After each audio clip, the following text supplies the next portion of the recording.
an event we're calling the Summer Summit, which was held this last August here in Manhattan.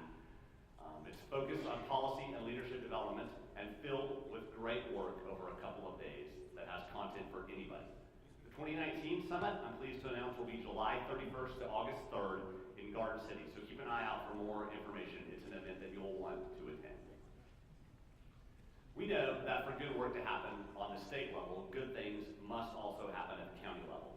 So now it's time for us to recognize the great work of our County Farm Bureau organizations. In your program book this afternoon, you'll see which counties received the Achievement and Excellence Awards. On the stage today, we'll recognize those County Farm Bureaus who are receiving the Outstanding Award.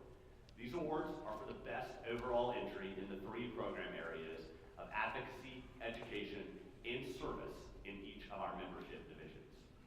We'll also, later this afternoon, recognize the New Horizon Award winners. This award celebrates innovative and new programs developed and implemented by County Farm Bureaus.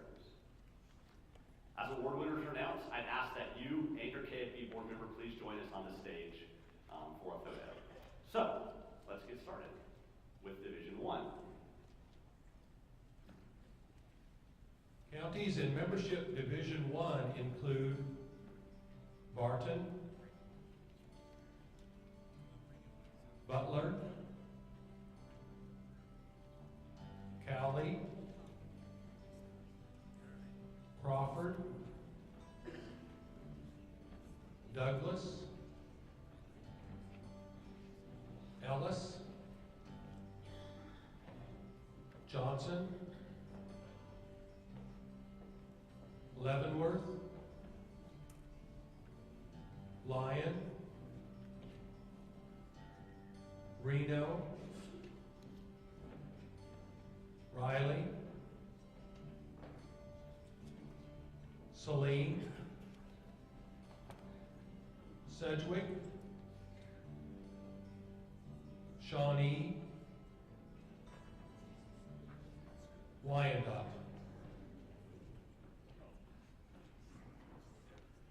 Ladies and gentlemen, the Outstanding Award in Division 1 goes to Butler County. This year, Butler County Farm Bureau hosted a gubernatorial candidate forum, part of an ongoing effort where Farm Bureau leaders continually work to stay connected to their local officials or to their elected officials. County there supports the local Legion Farm Bureau chapter through events, trainings, and utilizes them to host programs in the area schools. And finally, Butler County this year partnered with local agents to host a farm to fork mixer to recruit members and highlight member benefits and services the county and our organization offers. New members were gained and relationships were strengthened by this event. Congratulations, Butler County Farm Bureau, on the good work you've done.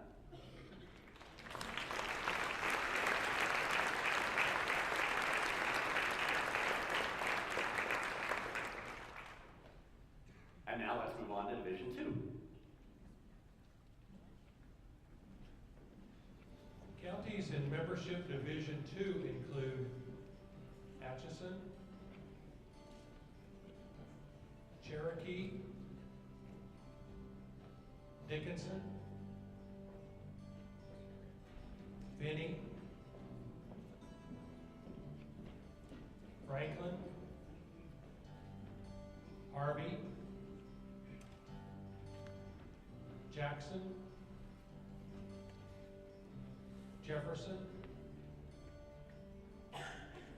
Marshall, McPherson, Miami, Montgomery, Neosho, Osage, Potawatomi.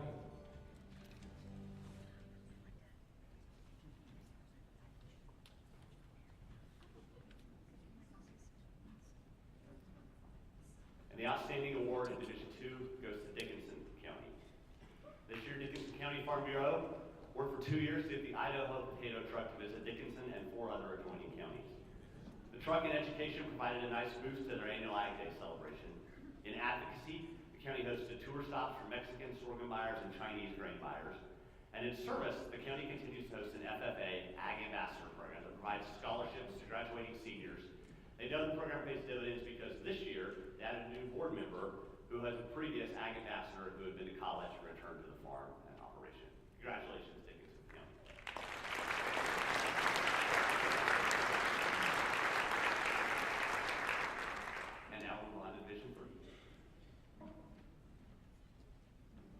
Counties in Membership Division 3 include Allen,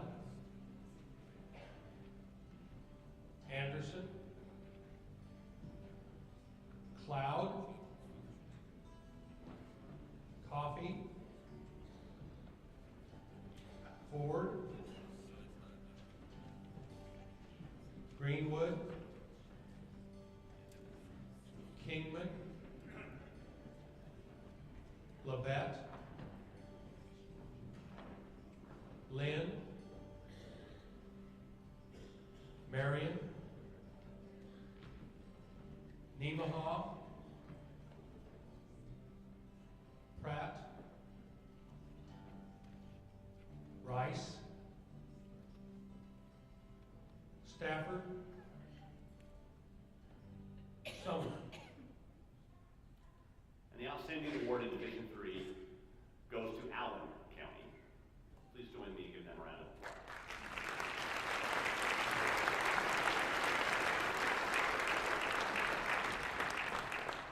Allen County Farm Bureau members this year were instrumental in making sure that the local grocery store did not close.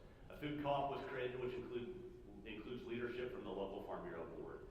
On the advocacy side, the county hosted 10 senators and representatives during the local farm tour, and in the education area, Allen County Farm Bureau refocused their March Ag Literacy work to show families how some of their favorite foods are grown through a program at the local library.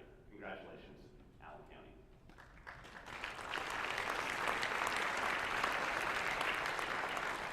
And now we'll proceed to Division 4.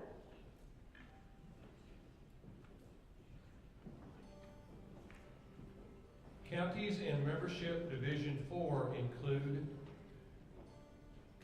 Barber, Bourbon, Brown, Chautauqua, Doniphan, Mitchell, Ness, Osborne, Ottawa, Russell, Seward, Sherman, Stevens, Thomas, Wabaunsee. The outstanding award in Division 4 goes to Wabaunsee County Farm Bureau. This year, Wabaunsee County, absolutely.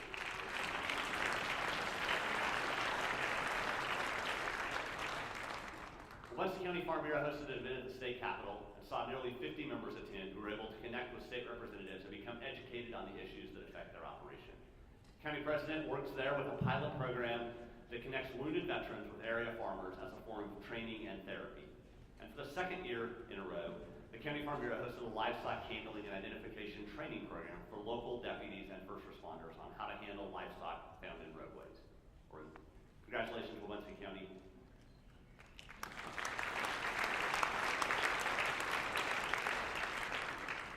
With true efficiency, we're moving right through these this afternoon. And now for Division 5. Counties in Membership Division 5 include Ellsworth, Geary, Gove, Harper, Haskell, Meade, Morris, Norton, Phillips, Rooks, Scott, Sheridan, Stanton, Washington, Wichita. And in Division 5, the outstanding award goes to Scott County Farm Bureau.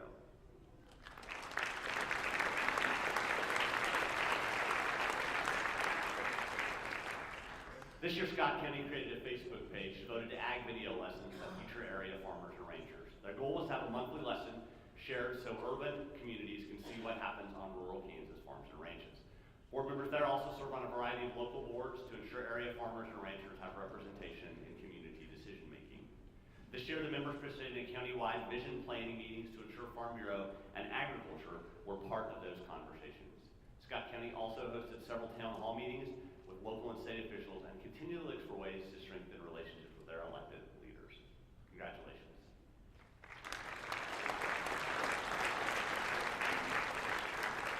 Division 6 is next. Counties in Division 6 include Clay, Decatur, Edwards, Grant, Gray, Hamilton, Jewell,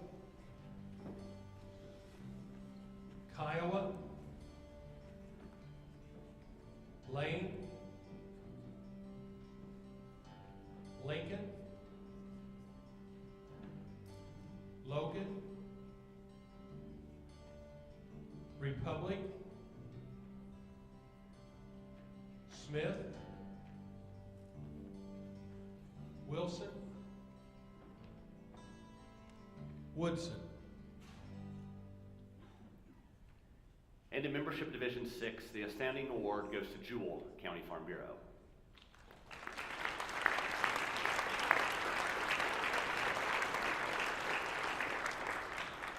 Jewell County provided a legislative encounter for local high school students.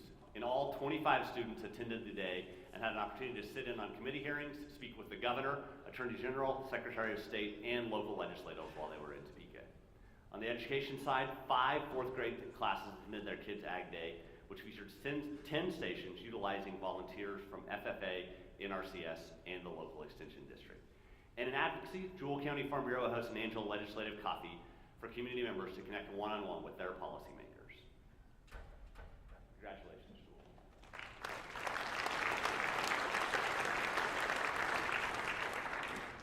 And we'll wrap up this section of awards with Division 7. Counties in Division 7 include Chase, Cheyenne, Clark, Comanche, Elk, Graham, Greeley, Hodgman, Kearney,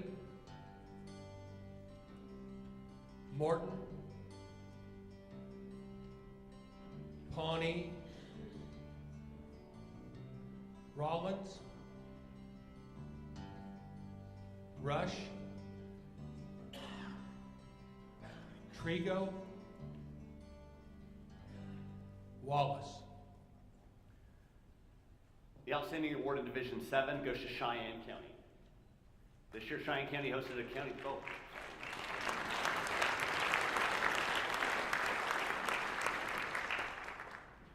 This year, Cheyenne County hosted a county tour in celebration of their 100th anniversary as a Farm Bureau. More than 50 people attended and learned about local operations that directly produce food. The tour was so successful, the board plans to do it again next year. The County Farm Bureau is also very active in the community. They help the county fair, host the kids' tractor pedal pull, and this year hosted a farm-to-table dinner for more than 65 people that featured locally grown foods. On the advocacy side, Cheyenne County hosted a town hall meeting for the local senator where more than 30 community members attended to hear about current issues. Great work, everyone. Congratulations on the well-deserved recognition.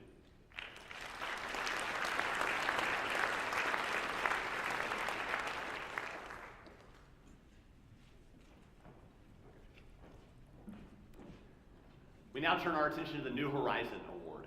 The New Horizon Award recognizes innovative programs that have been conducted within the last 2 years.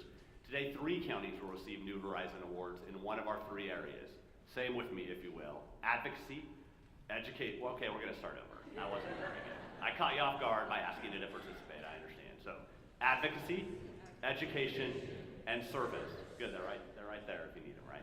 Okay. As I call the winning county's name, will representative please make their way to the stage along with their member of the KFB board. In advocacy, the New Horizon goes to Montgomery County. Montgomery County this year partnered with Wilson and Labette counties to offer an area youth an opportunity to develop their skills for educating consumers and spreading a positive message about what agriculture does through better conversations on social media and other interactions. The event hosted 18 students and 12 adults from all 3 counties participating. Congratulations, Montgomery County.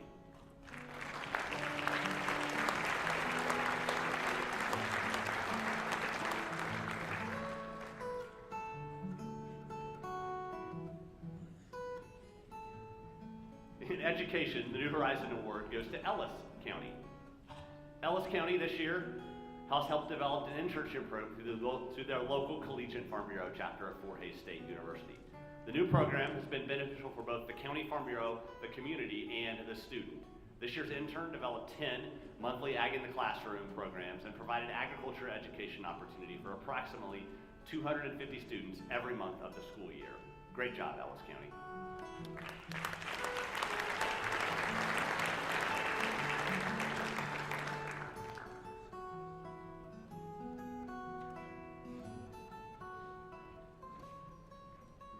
And in service, the New Horizon Award goes to Donovan County Farm Bureau. This year, Donovan County launched a farm-to-food bank program to help more than 1,000 local residents who were food insecure. They collected 730 pounds of food and $170, which in turn provided 510 meals through the Second Harvest program in their community. A local dairy farmer donated 10 gallons of milk. You know who that was, Brett? Never heard of him. Okay. And the food was distributed through a pop-up mobile pantry at Highland Community College during the first week of school. Great work, Donovan County.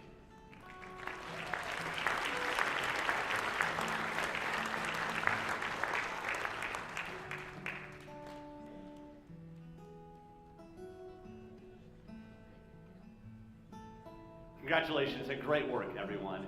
We say this a lot at Farm Bureau, but truly hear me, we are only strong and influential because of the great work that happens in every county across the state.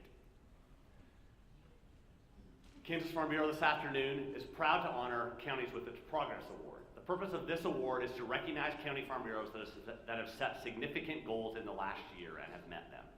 Let's welcome to the stage representatives from Cheyenne, Ellis, and Neosho counties, along with their KFB board members.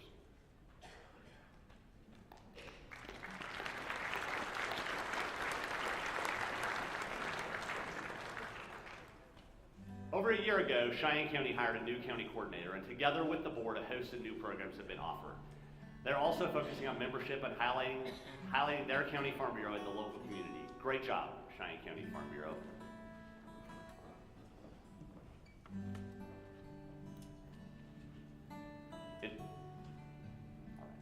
In Ellis County, the County Farm Bureau there offers more than 15 Ag in the Classroom programs every month and has created opportunities for members to engage with political leaders as well as restructuring its annual meeting to increase attendance and value to ag membership. They also developed a program called Lunch with a Farmer at the county fair, which provides ag education opportunities for fairgoers with help from local 4-H ambassadors and community members. Keep up the good work, Ellis County. And in Neosho County, hold on, I'm not done. Hold on. Finally, in Neosho County, the Farm Bureau there has worked hard on strategic planning and goal setting. They're developing programming and activities to help them reach their goals, and were instrumental in helping establish a livestock facility for the Erie FFA chapter. Great job, Neosho County. Please join me in recognizing all of our award winners this afternoon.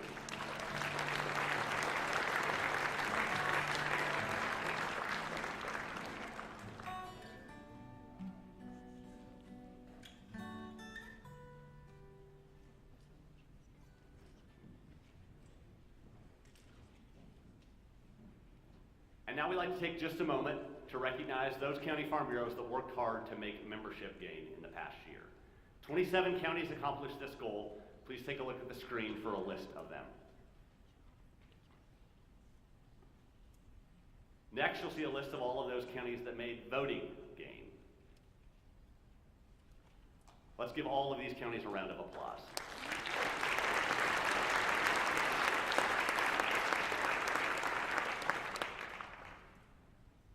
And now I'm pleased to introduce this year's graduating class of Leadership KFB. 4 years ago, Kansas Farm Bureau created the Leadership KFB program with the purpose of developing members as grassroots leaders. Please join in watching a short video about the program.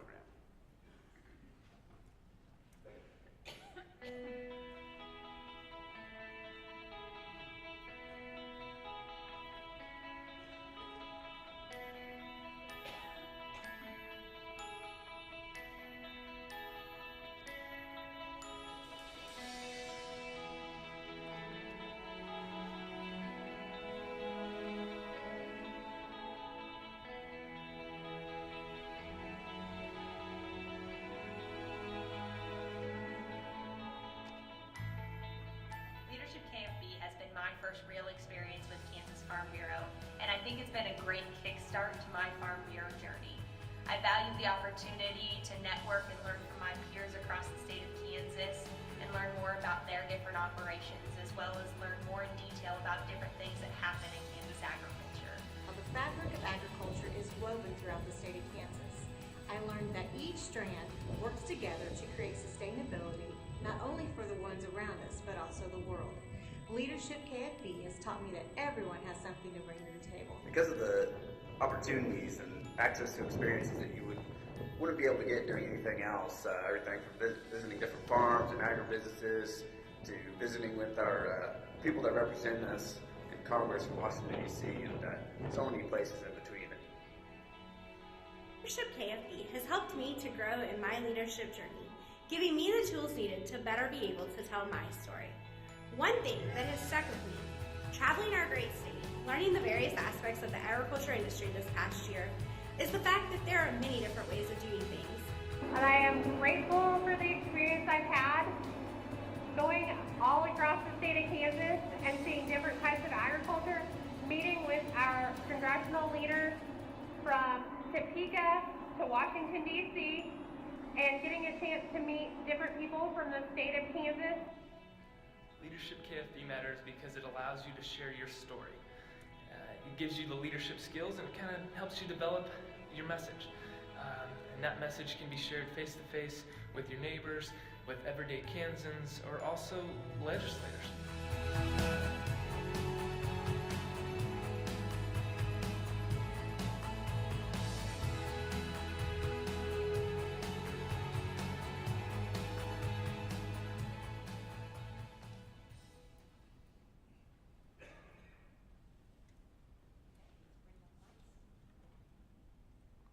This year's graduates include Paige Clausen of Haskell County.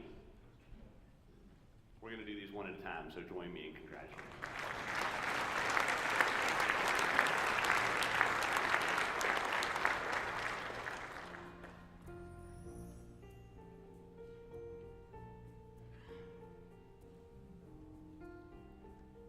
Next is Todd Cohen of Franklin County.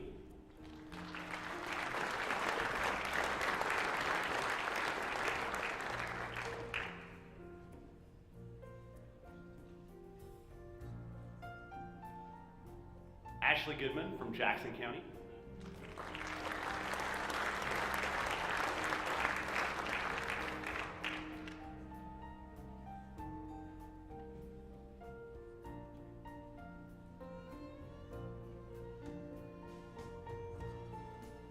James Kelly, who we claim from Morton County, or not really sure.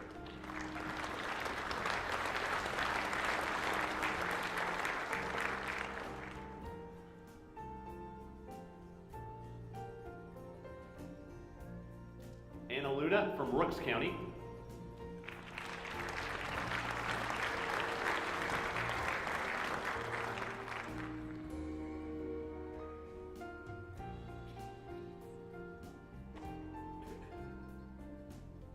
Pam Ming from Donovan County.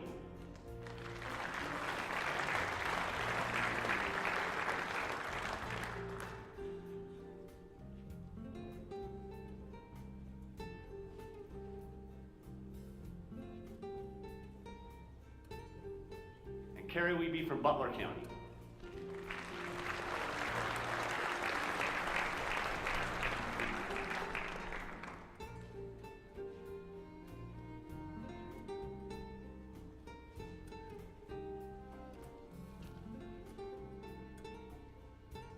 Congratulations, Leadership KFB graduates.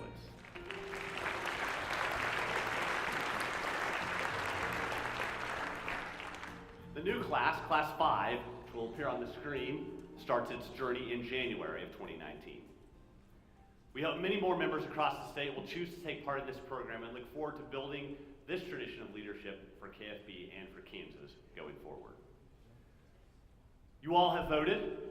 I'm assuming you all have voted. The People's Choice Award has been selected from the YF&R photo contest this year. Thanks to each of you who helped us decide in picking that winner. The winning photo is Hiding from Mama by Cammie Roth from Reno County.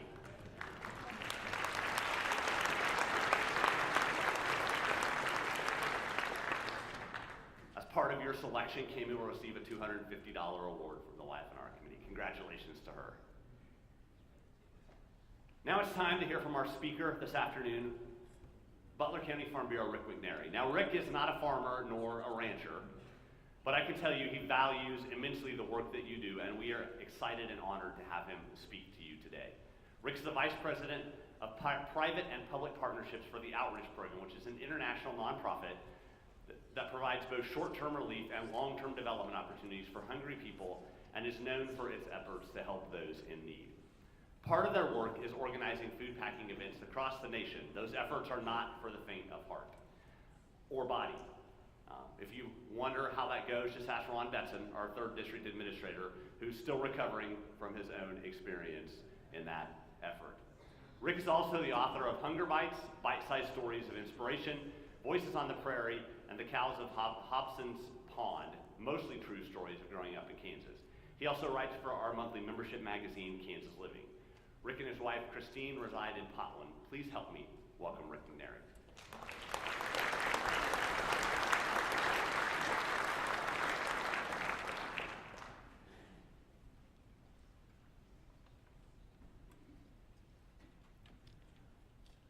When they asked me to speak today, my first thought was, what? I'm not a farmer or rancher. And although I'm not a farmer or rancher, I have learned a few things about you farmers and ranchers, as I've spent the last 3 years writing stories about you for Kansas Living magazine. And that began after a friend of mine, who was the FFA Government Relations Director in DC, asked me if I knew much about FFA. And I said, not really. After he peeled me up after the carpet, after knocking me down, he said, you need to go to an FFA convention. And so I went to Louisville 4 years ago and met 65,000 bright, beautiful, and brilliant, blue-coated young people whom I think we need to just go ahead and turn our country over to.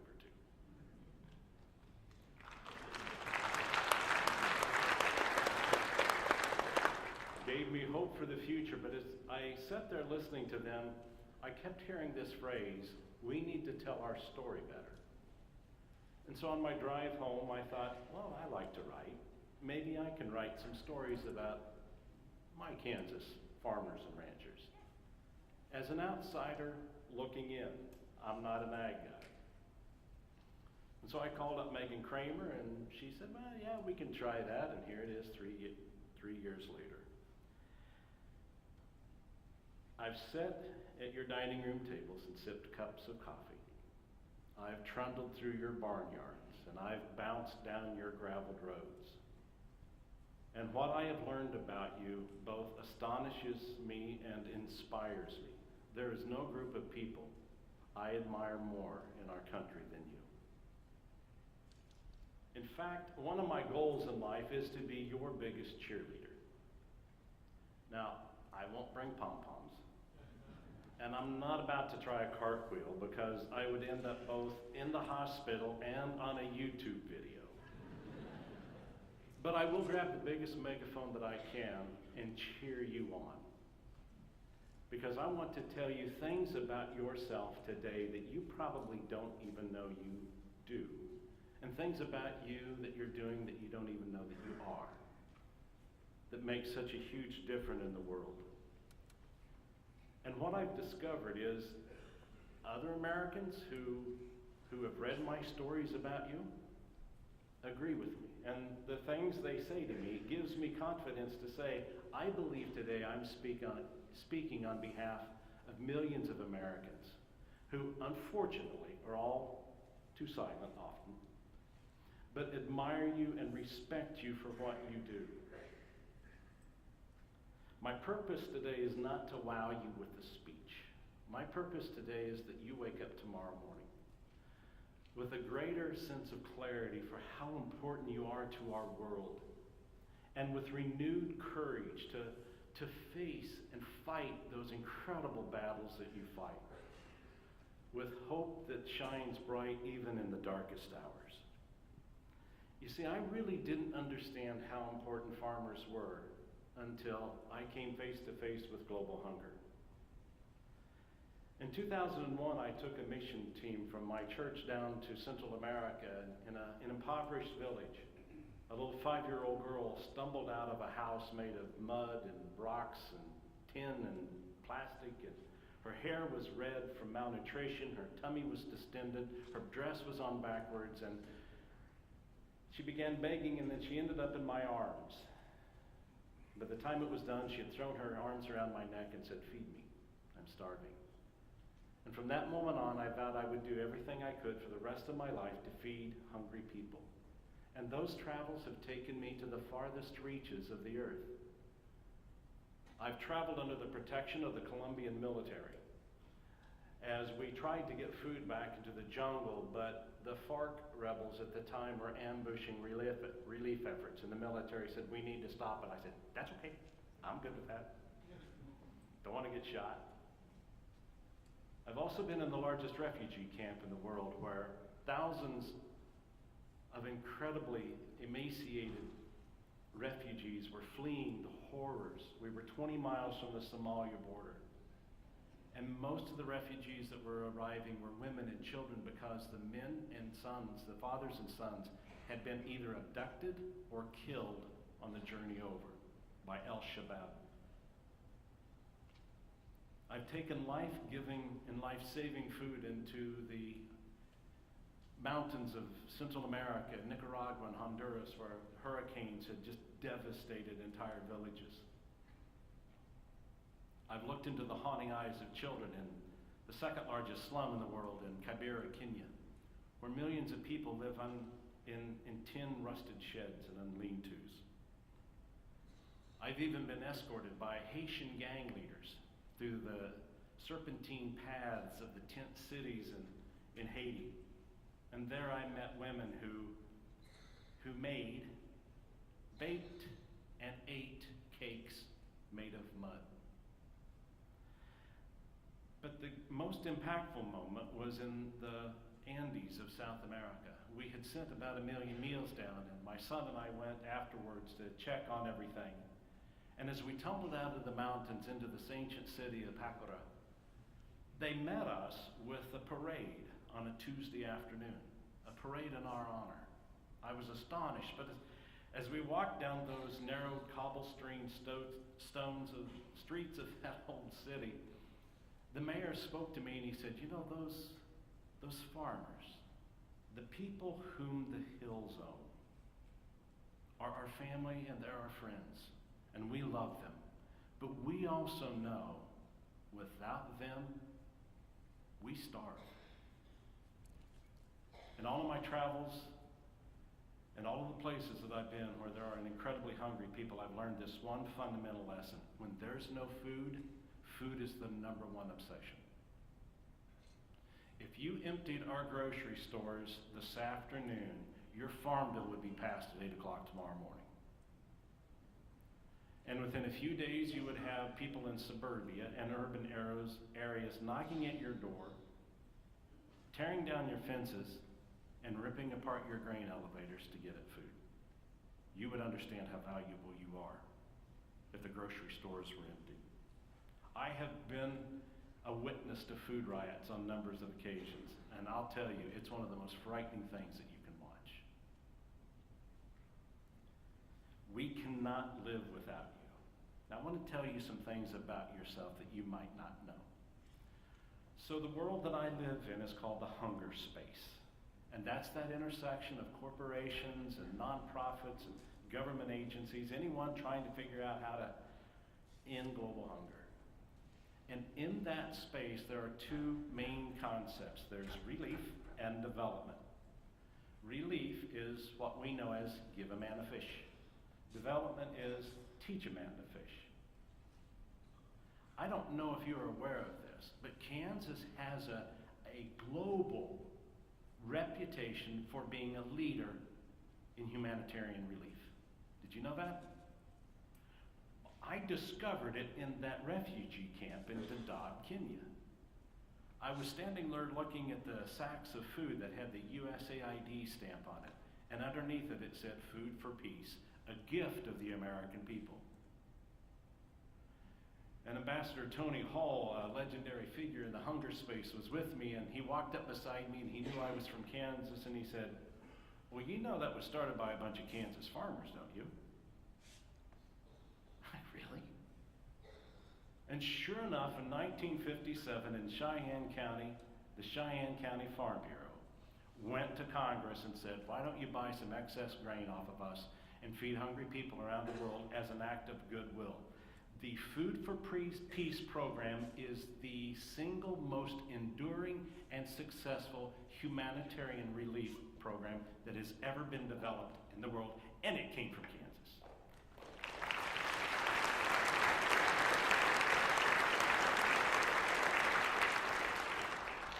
You've fed billions of people.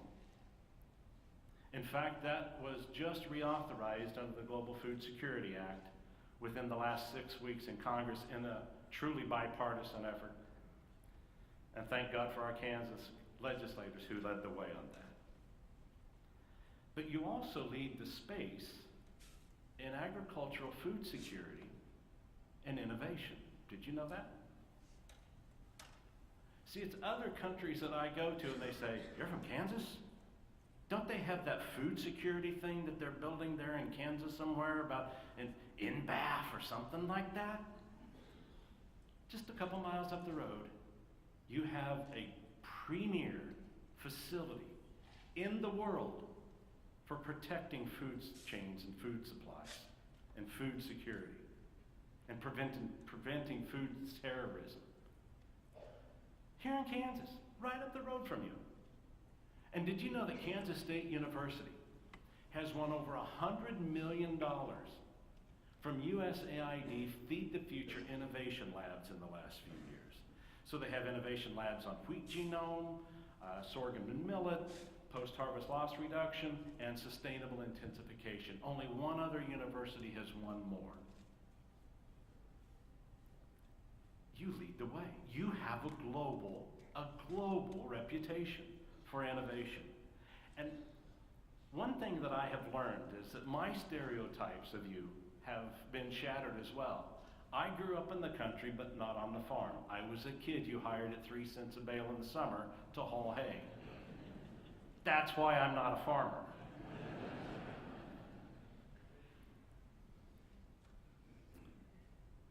But you might wear your blue jeans and your flannel shirts and might have a little barnyard on your boot every now and then.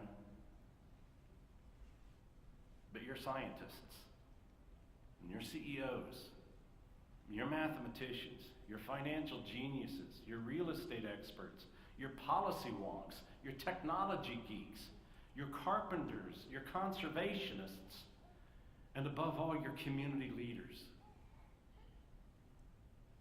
I know of no other profession where people possess as many individual talents as you all do.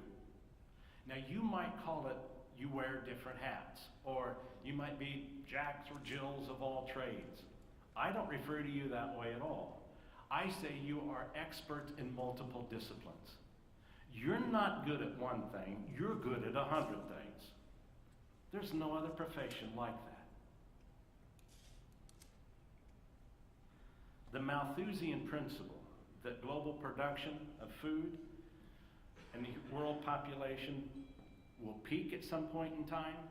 That year is 2050, as you know. And agriculture has been called upon to increase production by 75% in those next 30 years. And for those of us who live in that hunger space, we have full confidence that you'll do that. Do you know how much trust the world really has in you?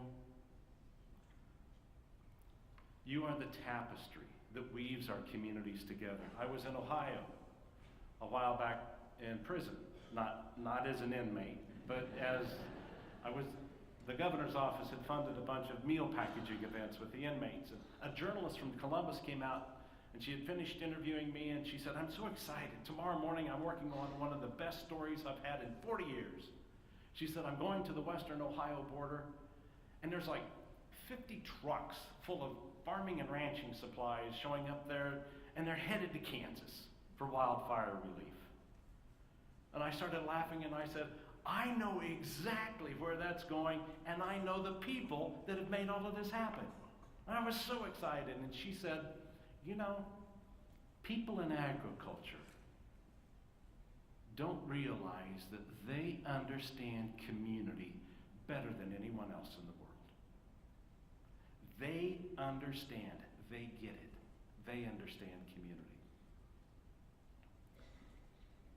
And if you would have asked me and a lot of my colleagues in the hunger space what it takes to fix global hunger, we would all say the same thing. It has to be done in the context of community. And that's why I fundamentally believe this, and I will until the day I die. You are the solution to ending global hunger. And I believe it can be done. Furthermore, your courage is exemplary. People who have courage often don't realize they have it, except for those of us on the outside going, "I don't have that. I could not be a farmer." The courage that you have is exemplary. I know of no other industry that has as many friends turn adversaries as you do. Take Mother Nature, for example. One minute she gives you nice rain and your crops grow, and then poof, here comes the deluge and washes your topsoil into the creek. And then she puts her nose in the air and just dries up for a year or two or three or four or five or six at a time. And it's like she can't stop tormenting you. You know, it's like 70 degrees one day, and the next day they have I-70 shut down. You know, for the rest of us, we're like, "Oh, cool, that's a snow day. We get out of school or work for that day." But for you, it might spell financial ruin. And then there's bugs. Bugs are just a pest to me. But you have bugs that you like, your bees that pollinate your plants.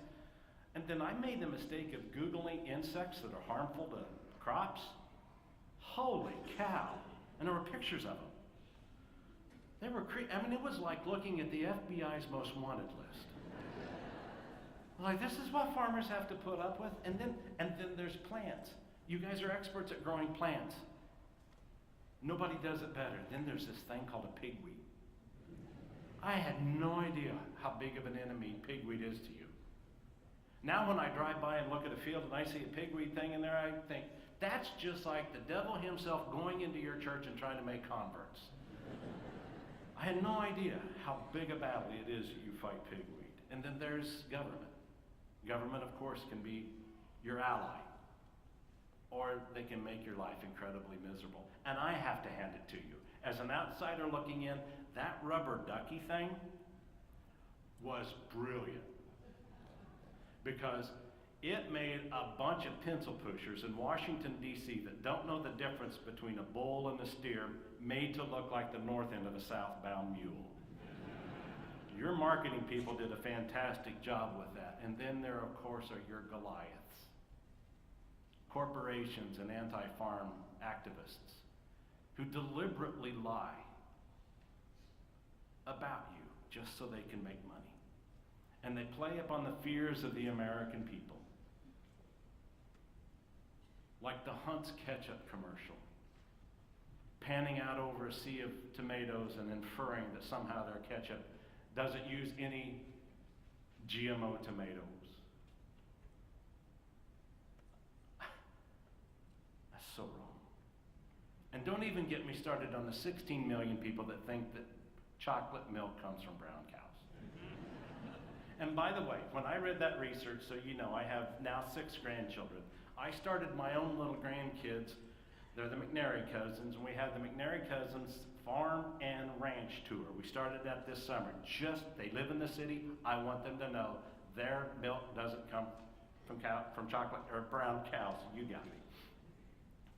Well, one of the 8-year-olds decided that farm and ranch tour looks a whole lot like fart. So now we have this thing in our family that we do this tour every year.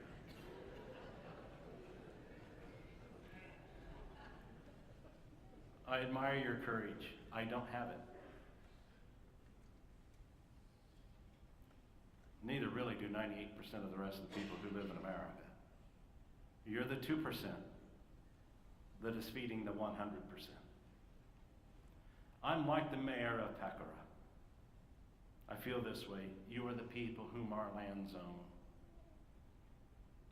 And without you, we starve. If you get discouraged, call and I will cheer you up. If I can't do it over the phone, if I can't do it in an email, I'll show up and tell you how many wonderful things there are that you're doing that you don't even know about.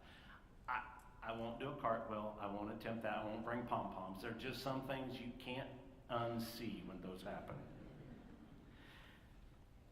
And I also recently discovered that there was a Kansas State Farm Bureau song, and I play guitar a little bit. If you like, I can bring my guitar along and we can strum a few bars. And I really like that part in the chorus about, oh, happy days, oh, joyful days are the days that we see. I could do that, but I have a better idea. Why don't you just watch this video instead?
Stories bright with memories of the rolling plains of Kansas that could not boast alfalfa hay or the grain now grown in Kansas. But there beneath the spacious sky, the sturdy strength of statehood cries for honor as we onward go. Gain back contact with the Farm Bureau. Yeah!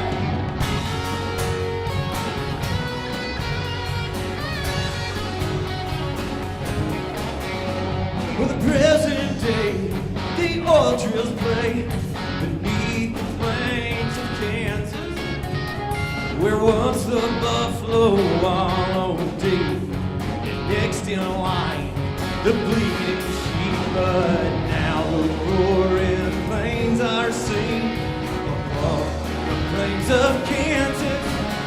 So we'll be happy as we grow. Numbers for State Farm Bureau. Happy days, oh joyful days are the days we see. Oh, the counties know as they onward go, there is room for them in State Farm Bureau. There is room for you in State Farm Bureau.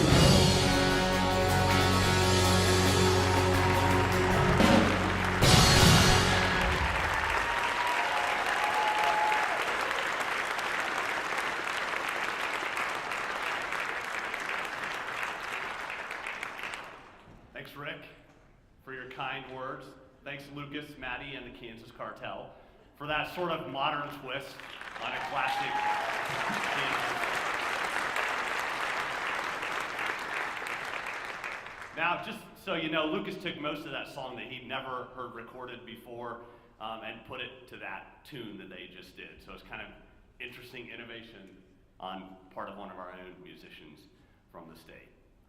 And then he and the band just worked their magic with it for you this afternoon. So join me in thanking them again.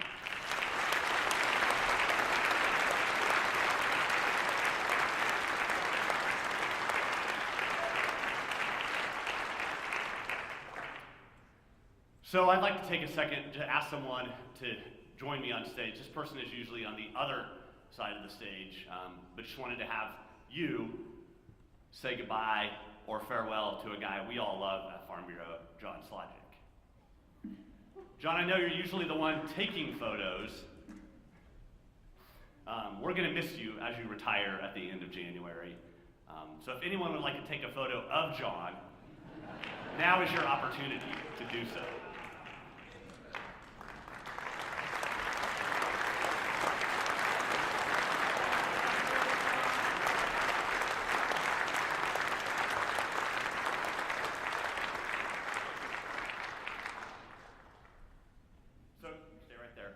John released a book this year, and he'll be out in the hotel restaurant area signing copies again this afternoon. It is a great collection of stories and photos of his time in Farm Bureau. He'll also be doing that at the foundation fundraiser this evening. So John, we're grateful for your years of service, and thanks for being here.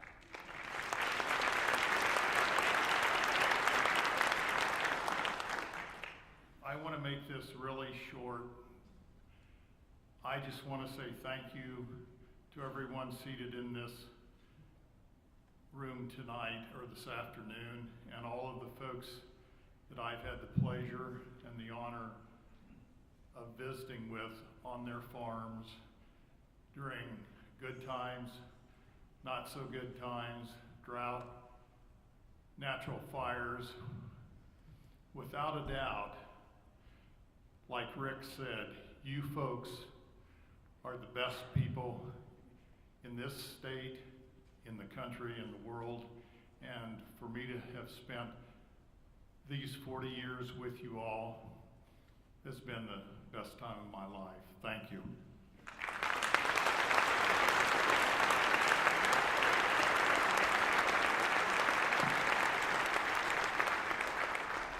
So for those of you who are attending or joining us at the Foundation fundraiser tonight, we'd ask that you pick up your tickets at the Legacy Partner table out in the lobby. And if you're still looking for tickets to that event, and you may have, or for those of you who have extra tickets to that event, and those of you who are looking for tickets to that event, we're looking to make marriages or partnerships at that same table in the lobby. So if you've got extras, they'll take them from you, and if you need to get them still, they'll provide them to you. I think that's how that works. So, and again, if you haven't signed up to become a Legacy Partner, You can still do that this afternoon. This program, again, was created by the Membership and Promotion Committee to provide a way, an easy way for folks among our membership to add extra support to the foundations for agriculture, the Legal Foundation, or our PAC, Voters Organized to Elect Farm Bureau Friends. Plus, $25 of your $100 contribution goes right back to your County Farm Bureau organization. So I'd also like to note, many of you have seen those Legacy Partner lapel pins. If you wear those to the fundraiser tonight, I've heard there's some special perks that come along with doing that. George already has his on. Excellent work. Okay, everyone, we're set for the rest of a great afternoon. Workshops today begin at 3, and the second round, or our final round this afternoon, starts at 4:15. Thanks for all your attention. Have a great day.